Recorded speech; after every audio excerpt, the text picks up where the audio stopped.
known as Mystery of Diamonds, and welcome to my channel. If you're new here, hey, how you doing?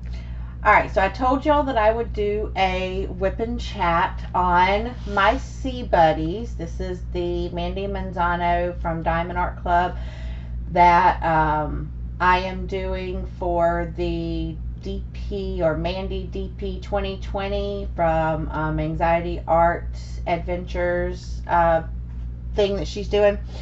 And I am loving this. I mean, like, look how cute this is.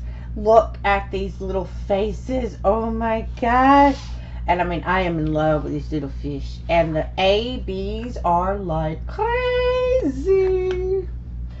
Oh, just look. Okay, so I am in love. But I have been moving like crazy on this canvas. I mean, I am way over halfway finished. Alright, so sorry about messing with the camera there, guys.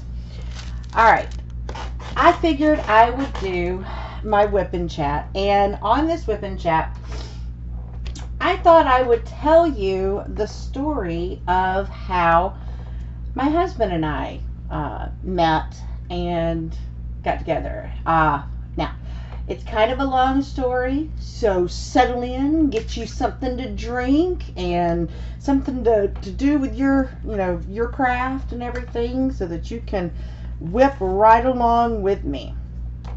All right, so the thing is that I actually met my husband when I was 12, fixing to turn 13 years old.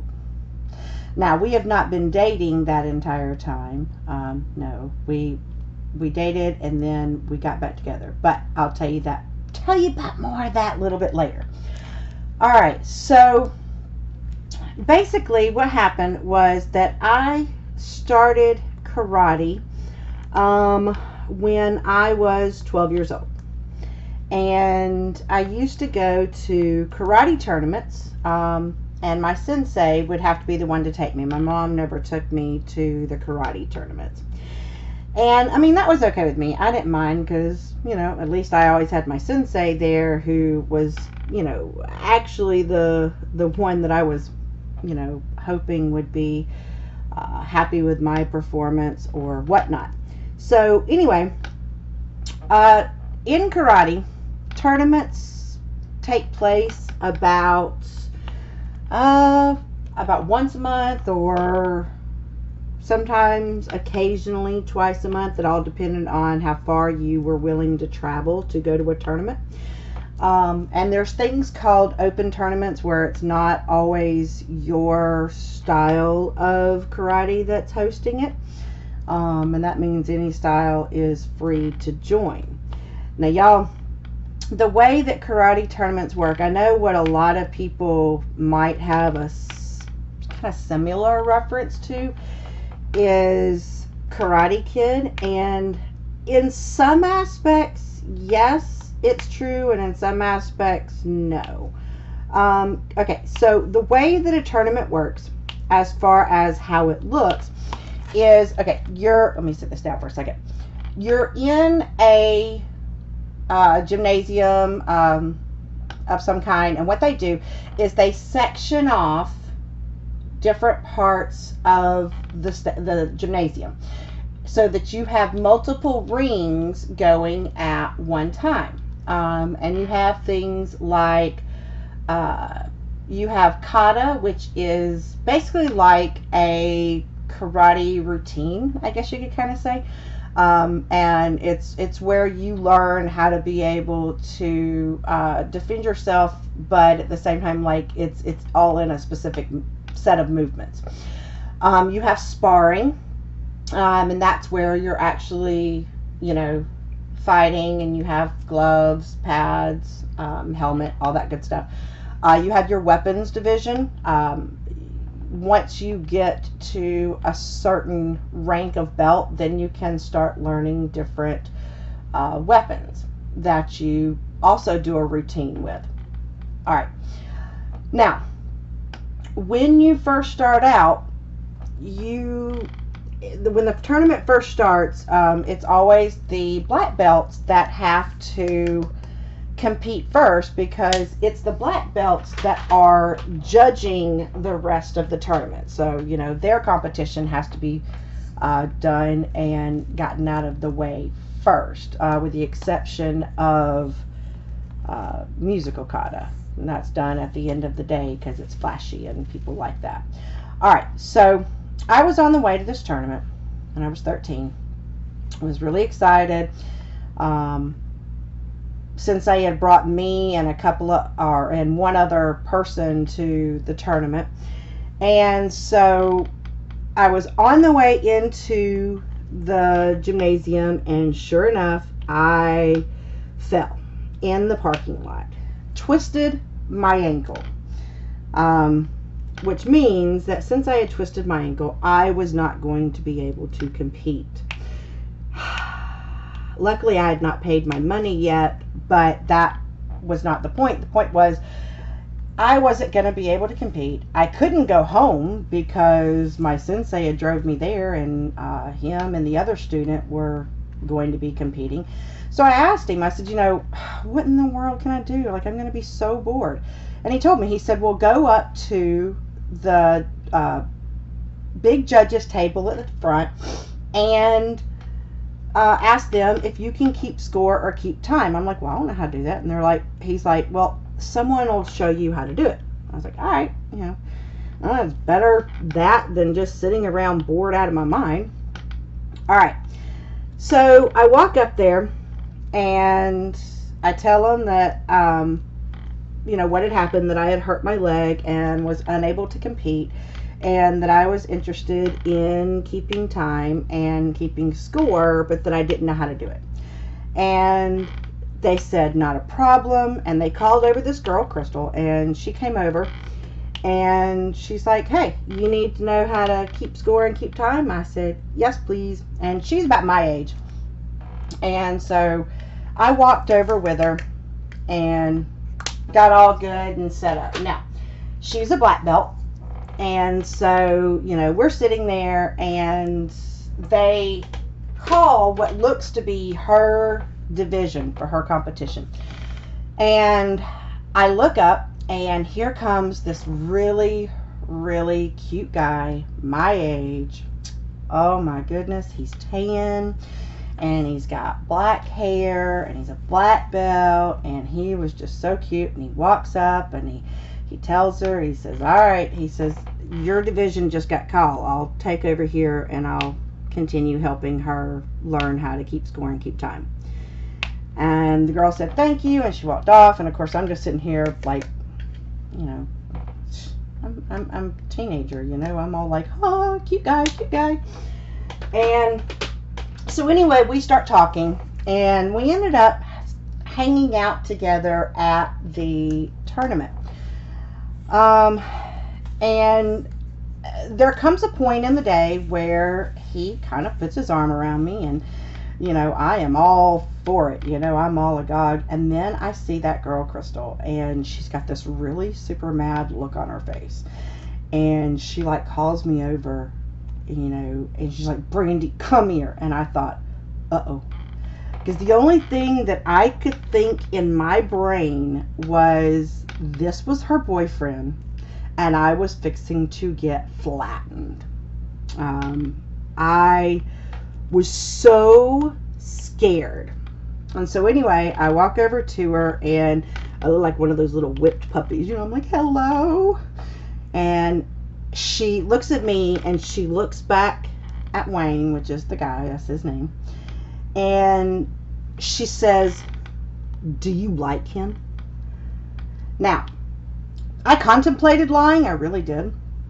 But my thought process is, well, she has walked over here when he had his arm around me.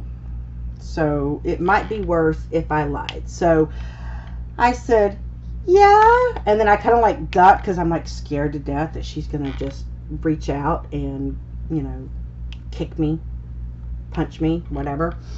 And I was so not ready for that. And she gives this huge laugh. And I look up when she's laughing, and I'm like, what the heck? And she's like, good. That's my brother. I like you. So you were good. Oh my gosh, I exhaled this huge sigh of relief. But I look back at Wayne and he is laughing his butt off. And I'm like, are you kidding me? This whole day you could have told me that was your sister. And, you know, he just was rolling laughing. So anyway, it gets time for us to go, and, you know, gentleman that he is, he walks me out to the vehicle where we're going, and it's one of those like vans that has the hatchback, you know. So we're sitting in the back of the van talking with my sensei and Wayne and everybody, and it's time for us to go. But my sensei says something to me, and so I turn my head. And at the exact moment that I turned my head was the exact moment that Wayne decided he wanted to go in for a kiss to my cheek.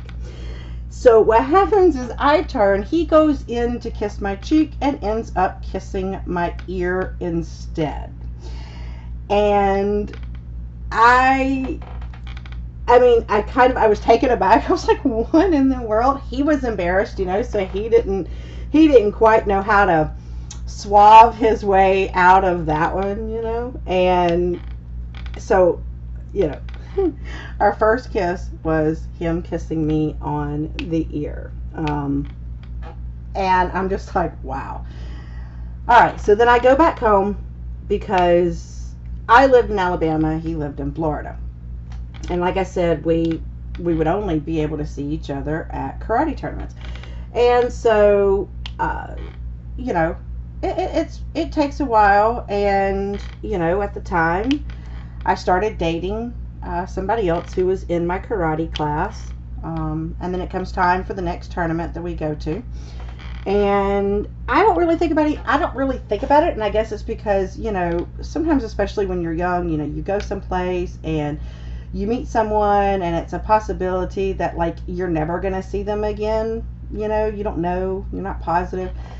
And so it was kind of like that. Like, I didn't know if I'd ever see him again. And so it really didn't stay in my brain. And so I show up to this tournament with my boyfriend, and I see Crystal, and I'm like, oh, hey. And she calls me over, and she looks back at my boyfriend, and she's like, who's that? And I'm like, oh, that's my boyfriend. And she's like, did you have him the last time? I'm like, no. And she's like, because my brother kind of thought you were his girlfriend.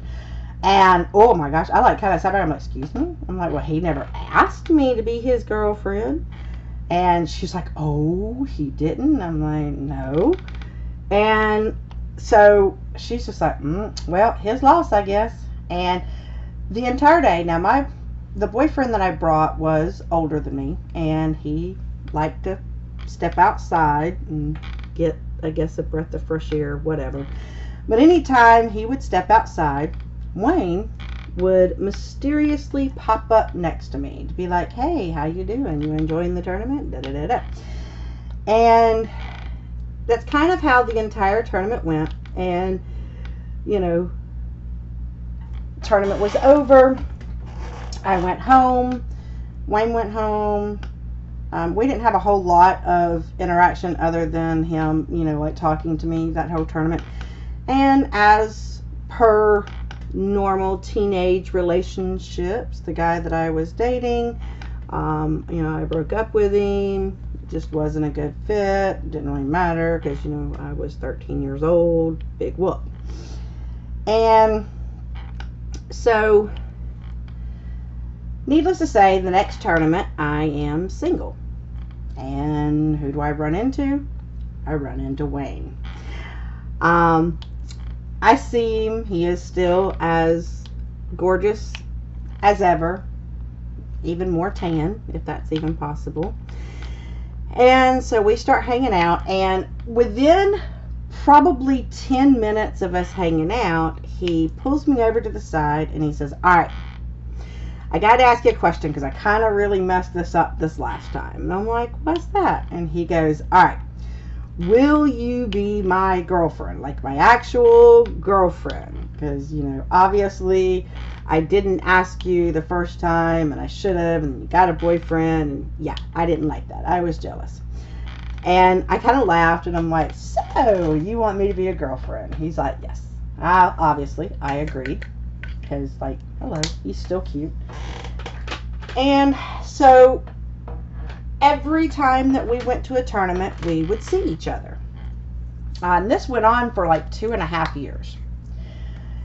And then my sensei moved, and I had to move to a new dojo with a new sensei who I didn't really like. And I kind of had to stop going to karate.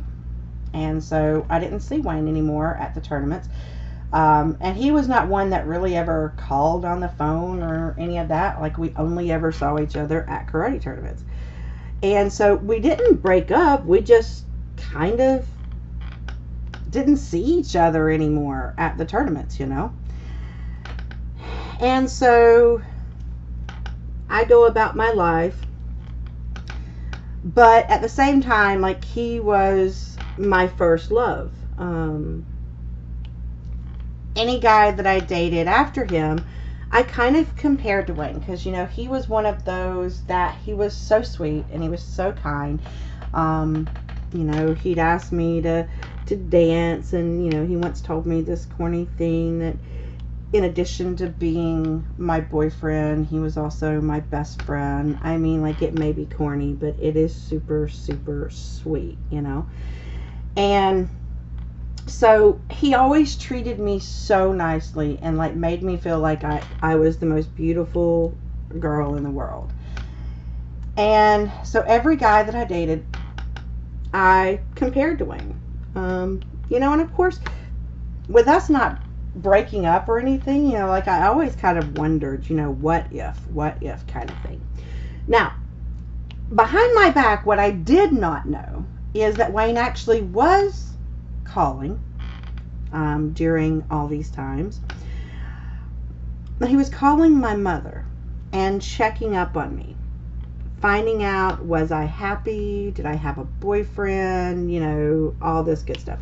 And she never bothered to tell me, okay? And so I always had this question in the back of my mind, you know, what if about Wayne? And so much so that I had been proposed to, or a guy was going to propose to me, I guess I should say. And I had made a statement to him that I would not be able to marry anybody until I found out this question about Wayne. And, like, I had every intentions of calling Wayne up, or at least trying to get a hold of somebody that had Wayne's number. You know, at this point it had been 6 years, and I had no idea where to look for him. You know, we were out of high school, and I was in college, and, you know, it just, actually I was out of college. I had already taken 1 or 2 classes and just had taken a break from college. And I didn't really know where to start. And all of a sudden, I get this phone call. And it's from Wayne. And he's asking about me. You know, he's talking to me. I was like, where did you get this number? And he said, well, I've actually been in contact with your mother for a little while now. And she usually keeps me up to date on how you're doing. And I'm like, what?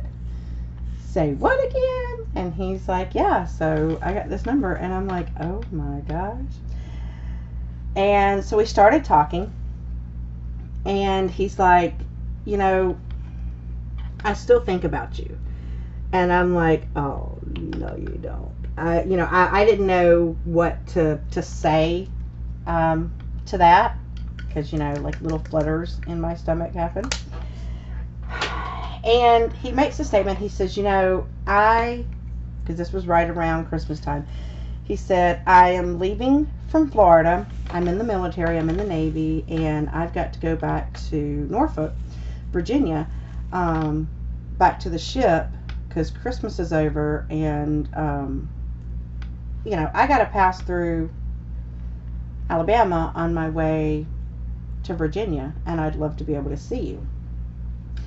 Now, keep in mind, I even though I may be a teacher, I am a math and science. I am not a geography teacher, so I actually did not know that the route that he took would not be anywhere near where I live. And so I agreed. I said, yes, of course, I'd like to be able to see you.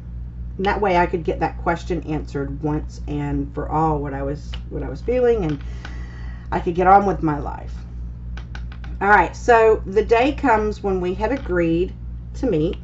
I go back to my house. I've been staying with friends. I go back to my house, and there are 11 messages on my answer machine. Y'all, 11. Every single one of them was from him. And I am sitting there, I'm kind of like, oh, you've got to be kidding me. And the first one was like, hey, how you doing? I decided that I wanted to see if I could spend more time with you. So I got here a day early, and it keeps going. And then the last message is, well, I guess you're not there, so I'm just going to head on to Virginia. And I mean, like, I was like, no! Here goes my chance to get this question answered. Like, are you kidding me? This is not happening. And I called the only number that I knew, which was the number to his mother's house. Now, I want to kind of preface this by saying, all right, listen, I did not pay attention to the time that I called. I called at 11:30 at night. His mother was asleep. She woke up. I woke her up, I guess. And I didn't know what else to say other than, hi, this is a friend of Wayne's, and I was trying to get up with him, and we were supposed to talk, and I missed him. Is there a chance that he will call you when he gets back to Virginia? And she says, yes, he always calls me as soon as he gets back to the base. Give me your number and I'll have him call you back. So I was like, okay. So I gave her my number, and I really couldn't sleep that night, hardly. And then I get a phone call, and it's Wayne. And he explained to me what happened. I explained to him what happened, that it wasn't intentional. I wasn't blowing him up. But I thought we had agreed on one day, and I wasn't staying at the house. And anyway, so he's like, oh my gosh, well, I can't believe we missed each other, and I'm already back here in Virginia. And y'all, this is where I got this crazy scheme in my head. Okay. I was working at the theater as an assistant manager at the time. I worked at Carmike Cinemas, and as a assistant manager, I pretty much ran everything, along with my manager. But if something happened and my manager wasn't there, it was all up to me. It was my job to handle everything, make sure customers are happy, employees are coming in, all that good kind of stuff. So it was a lot of responsibility. No big deal. I was 21 years old. I could handle it. So anyway,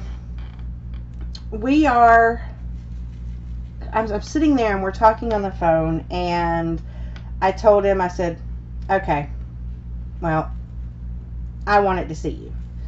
And he's like, yeah, well, I won't get leave for a little bit. I can't exactly drive back there.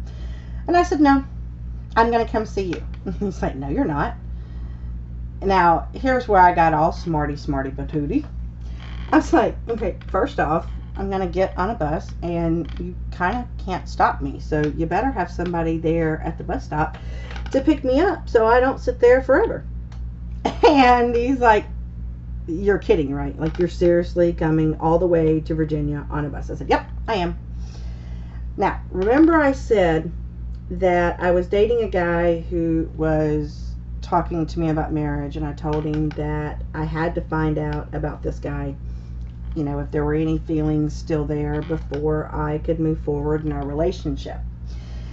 And so I went, you know, I told him, you know, I missed getting a chance to get this question answered, and I really do need to know this answer. So he actually agreed to pay for the bus ticket for me to go to Virginia. Okay, so I told Wayne, I said, so I'm coming, so you better make sure somebody's there. Somebody better pick me up, because I don't want to sit in a bus stop for like forever and a day. So he agrees. He said, well, I have to be, by the time you get in to the station, I have a doctor's appointment at the hospital, and I'll have a friend of mine, and he described his friend so that, you know, I wouldn't freak out and wonder who in the world was coming to pick me up. So he described what his friend looked like, who was going to be picking me up from the station. And so I get on the bus. Oh, y'all, you would think Alabama to Virginia would not be a super long ride. It was 20 hours, and we made like so many stops. Oh, I was so exhausted and so glad to get off that bus for the final time when I hit Virginia, let me tell you. So I'm in the Greyhound station, and I'm waiting. I'm trying to pick out the guy who, you know, Wayne described to me, and I can't find anybody. And I thought, you got to be kidding me. Did he forget? You know, am I seriously going to be sitting at this airport?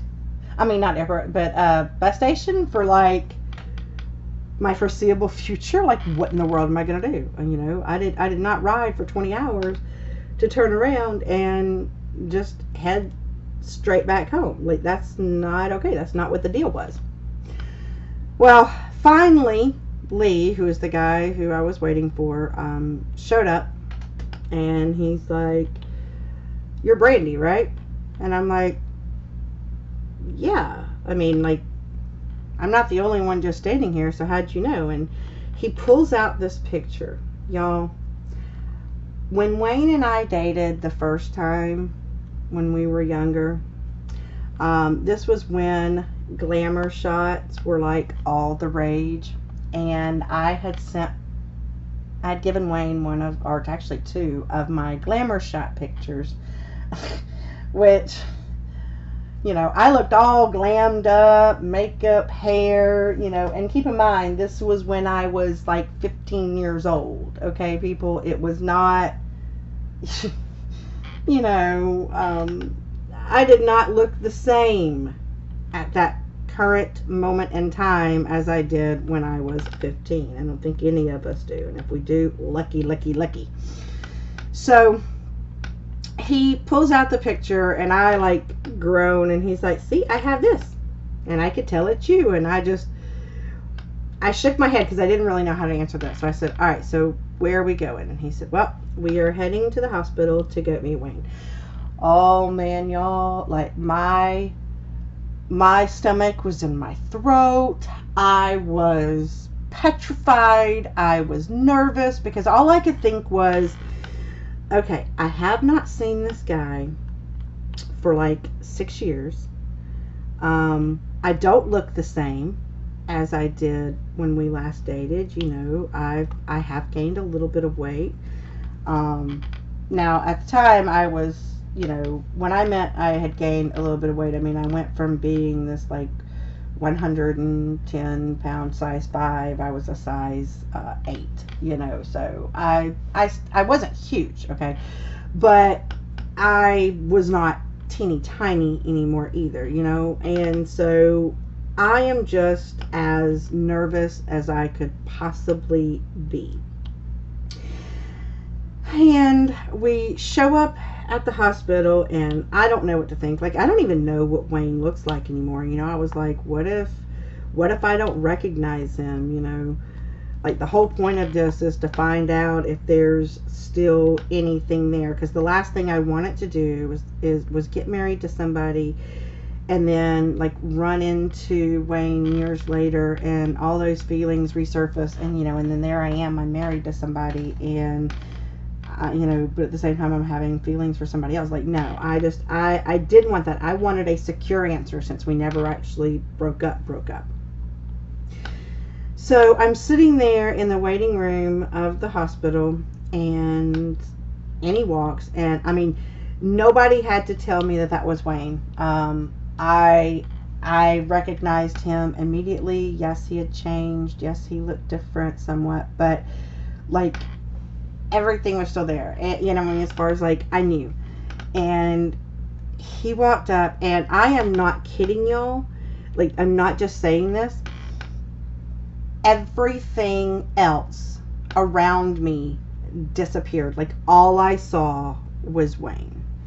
And he says the same thing happened to him, and that's the moment that I knew that I could not marry that other guy. That yes, there were still, at least on my end, there were still feelings there. And so, he pulls me into this big hug, and I am just beyond speechless. And he goes, all right. He goes, well, how about I take you to the food court and we go hang out and you meet some of my friends from the Navy. And I'm like, oh, that sounds pretty cool. I'd like to do that. All right. So he takes us to the food court, and he's like, all right, tell me what you want to eat and I'll be right back. So I tell him what I want, and he leaves, and his friends sit down. And of course, they start grilling me, oh my gosh, how you doing? So you're Brandy? And they start asking me all these questions. I'm like, whoa. I said, so did you just hear about me as far as like, recently? And they're like, oh no. And I'm like, what do you mean no? And they said, we've actually been hearing about you since the first moment he landed on the ship. And I said, oh no, that's impossible, because we just now got back in touch. And they're like, oh no, you don't understand. He has told us all about you, and how he felt about you when y'all were younger, and that you were the one that got away and everything else. And I was just like, oh, you gotta be kidding me. And so, like, I'm blushing, right? I'm like, oh my gosh. And so we're sitting there, and Wayne still hasn't come back with my food, and I'm trying to make small talk, and they asked me, they said, so is there anything that he could do to make you stay here in Virginia? And I like kind of looked at them like, what? And they said, well, we know that he's got to take you back in 3 days. Is there anything that he could do that would make you stay? And I said, well, okay, I came up with the craziest thing that I could imagine to say, that could never, ever, ever happen. I said, well, I don't know. I guess he could ask me to marry him, because that's never going to happen. Like, I had only been there for like a few hours, and, I was joking. I was like, yeah, I guess he could ask me to marry him.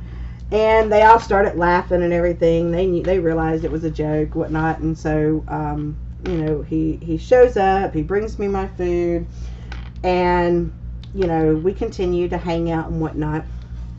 All right. And it's January at this time that I go and visit him, because like I said, it was pretty much right after Christmas, and he had headed back to Virginia. So it's January, and it's cold in January in Virginia. And I was getting ready to go back to Alabama the next day, because I was only there for 3 days. And I'm getting everything ready. We were excuse me, we were staying at a friend of his house, because obviously I couldn't stay on the ship. Like, there's a there's a rule that you can't stay on the Navy ship with, if you're not in the Navy. So, and I didn't exactly have money for a hotel. So one of his female friends had offered to take me in and let me stay at her place. And so he comes to me and he says, hey, he goes, do you want to go for a ride? You, me, and Lee. And I'm like, all right, sure. He goes, because you're going home tomorrow. I said, yeah. And so he takes me out and he takes me to Virginia Beach. Okay, now keep in mind, it's January, it's nighttime, and it's freezing cold. And I get out of the car, and as soon as I do, the wind chill is crazy, crazy cold. And I am like, oh my gosh, this is not happening. It's so cold. What is going on? And so I look at him and I'm like, okay, pretty beach. Can we get back in the car now? And he's like, no, come on. You got to see the beach. I'm like, yeah, it's pretty. It's a beach. It's nighttime. It's cold. It's January. Can we please go back? And he's like, no. Come on. Come out here on the sand. And I'm going, I don't think stepping out on the sand is going to make me any warmer. And he goes, can you just trust me just for a little bit? And I'm thinking, he has lost his brain. He's lost his gourd. Like, what is there possibly to see at nighttime in January on a beach? Okay, so I'm looking at his friend Lee, and I'm kind of like, is he a little goofy in the head right now? Like, what's going on? And Lee is just grinning from ear to ear. So I'm like, okay, fine, let's go see the beach in this really cold weather. Because I'm thinking, if I just go ahead and agree and we go down there, I can finally be done with how cold it is. So we head down to the beach, and we don't get too close to the water, thank goodness, because the closer we got to the water, the windier that it got, and I was just freezing already. I was shivering. And he stops, and when he stops, I look at him, and he gets down on one knee, and I thought, no, this is, I've only been here for 2 days. Like, this is not what's actually happening. So I look up at him, or look down at him, sorry, because he's down on one knee. And my mouth is, I didn't know what to say. He looks at me, he takes my hand, and he says, Brandy, I brought you out to Virginia Beach because, I'm originally from Panama City, and, this is the closest beach that I have to us. And so I wanted to do it here on the beach. I wanted to ask you this question. And I'm just, at the same time, like I said, I'm still shaking my head, like trying to clear it, because I just do not think that this is what's really happening. And then he pulls a ring out of his pocket. And the words he said to me were, I lost you once, and I can't take the chance that I'll lose you again. Will you marry me? And I paused for just a second, and then I threw my arms around him, and I'm like, yes! Like, I didn't even think logically as far as, like, hello, I've only got clothes here for 3 days. Like, nothing. I was like, yes! It was like, it was meant to be, I wasn't expecting it, but at the same time, it was like, that was exactly what was supposed to happen. So, we hugged, we got back in the car, and that's when it finally hit me. I was like, oh my gosh, wait. And he's like, what? What's wrong? I'm like, well, I was only supposed to be here for 3 days. I only have clothes for 3 days. And, I have a job, and I have other things. Oh my gosh, what am I supposed to do? And he said, don't worry about it. He goes, tell you what I'll do. He said, I'm going to give you some money so that you can go get you some clothes to last until we can go back to Alabama and get your stuff. And you can call your work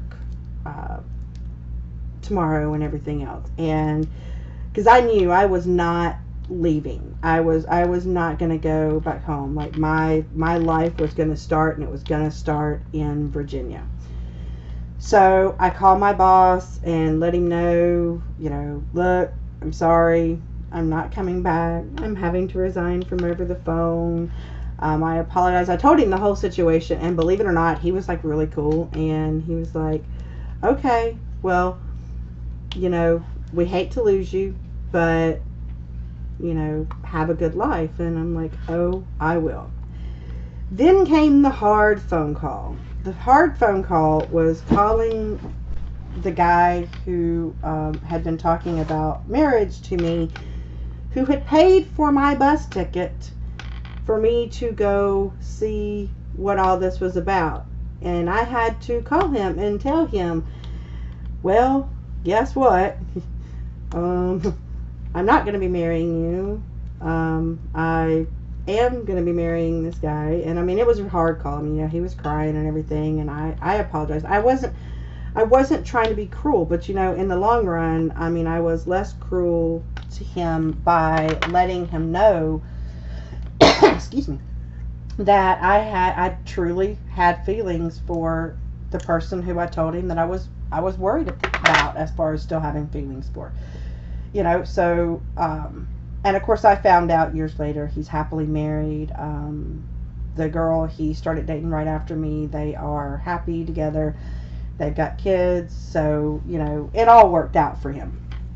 Of course, the next phone call was to both of our parents. And my mom was like, excuse me? Would you like to tell me that again? And I said, well, Mom, you know how I was going to Virginia so that I could see Wayne and kind of see what was going on? And she's like, yeah, a 3-day trip. And I'm like, yeah, well, he asked me to marry him. I said yes, and so I'm going to be staying here. I love you. And like, she was shocked. And trust me, y'all, my mama talks like me, and she doesn't shut up for very long. But I made her quiet very quickly. And she's like, oh my good gracious.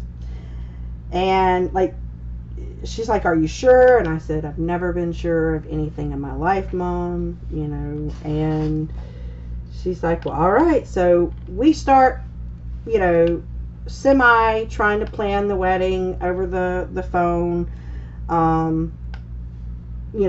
And we picked out a date and everything, and come around February,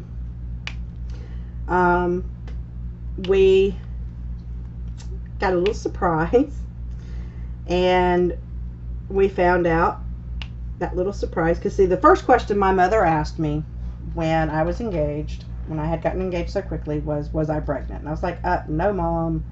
I'm not stupid. And she's like, okay. So, needless to say, when February rolled around, and I had some little doubts, and sure enough, I had just gotten pregnant. So, I was proposed to, had said yes, all this, and then I got pregnant. So, then we had to make another phone call. And you know how like you see all these people on YouTube and TikTok and all these, where they've got these wonderful emotional video things from when they tell their parents that they're having a baby and they're all so happy? Yeah, we didn't get none of that. In fact, the words out of my mom's mouth were, are you kidding me? How did that happen? His mother was like, no. I am too young to be a grandma. And the only one that gave us the reaction that we were craving for was my husband's grandmother. I mean, she squealed and she was so happy, and she was just like, yes. So at least I had one person who was having a wonderful reaction, while everybody else was having a hissy fit of a reaction, whatever. And all right, now by this time I had already had my dress fitting. I already had the dress bought, And so I went down to the dress store to see if by some miracle of a chance, maybe, that there was a larger size in the dress that I had picked out. I had gone to David's Bridal. And sure enough, they had one size up. So I was like, yay! Okay, so I traded out the dresses.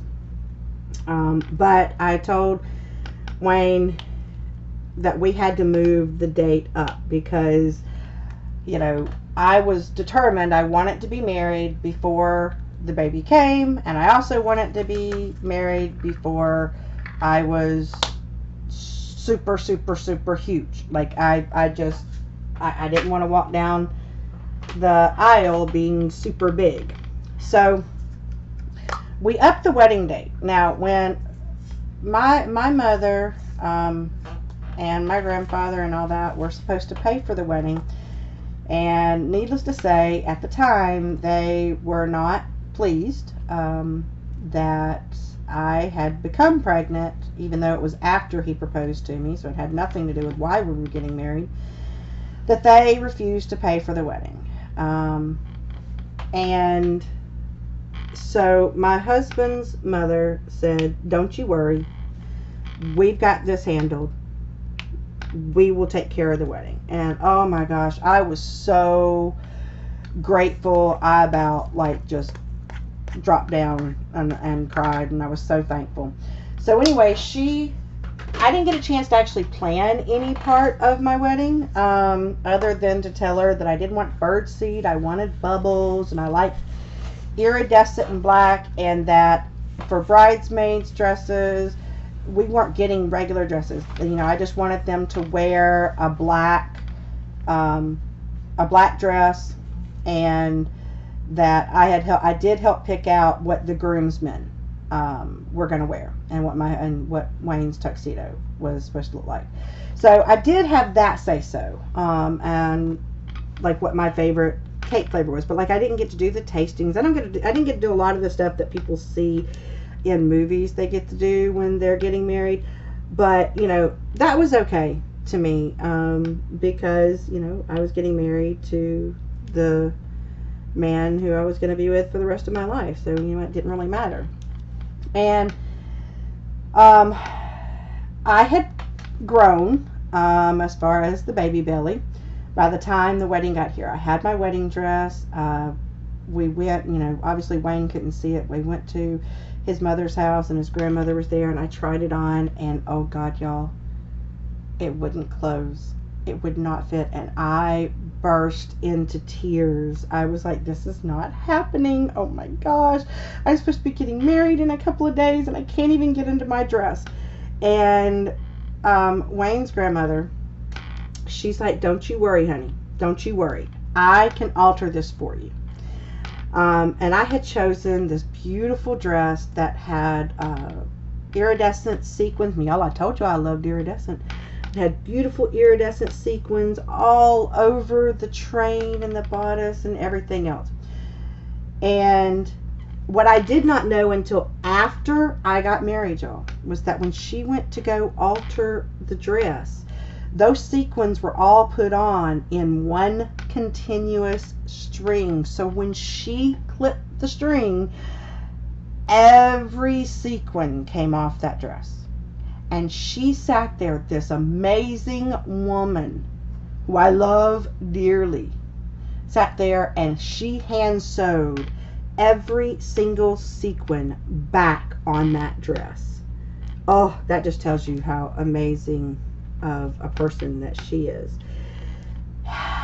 So we're at the church. I'm nervous as all get out. I've got my dress, it's been altered, it fits. My friends are there, and it's 2 minutes before the wedding, and there's still no groom. Y'all, I was freaking out. I thought, oh, you gotta be kidding me. I'm being stood up at my own wedding. Like this, no, I'm being left at the altar. Because I mean, hell, 2 minutes and there's no sign of the groom or the groomsman. And I am having an absolute nervous breakdown. My husband's mother is, don't you worry, they will get here or else I will kill them. And I couldn't even think at that point. I was just like, oh my God. And sure enough, with 1 minute to spare, y'all, 1 minute to spare, he shows up. And they rush and they get dressed, and I'm relieved, and, we get married. And as they say, the rest is history. We have been married now for 23 years. We have 3 kids, and he is, and he was, and he will always be my soulmate. I believe that I'm lucky because he was my first love, and he will be my last love. And so, I just wanted to be able to kind of tell you that story because I've told my children and I've told friends and everything, and it's probably one of the most wonderful stories that I know about my husband and I just wanted to share it with you guys. So, alright, I am going to go ahead. This whip and chat has been long enough. I hope that you enjoyed my story, and I hope that you enjoyed this video. If you did, please hit the like button down below. Consider hitting subscribe. I'd love to have you as part of the Diamonds family. And I will leave you with this. Reach for the stars. Grab hold. Hold on. And never let go. Until my next video. Bye, guys.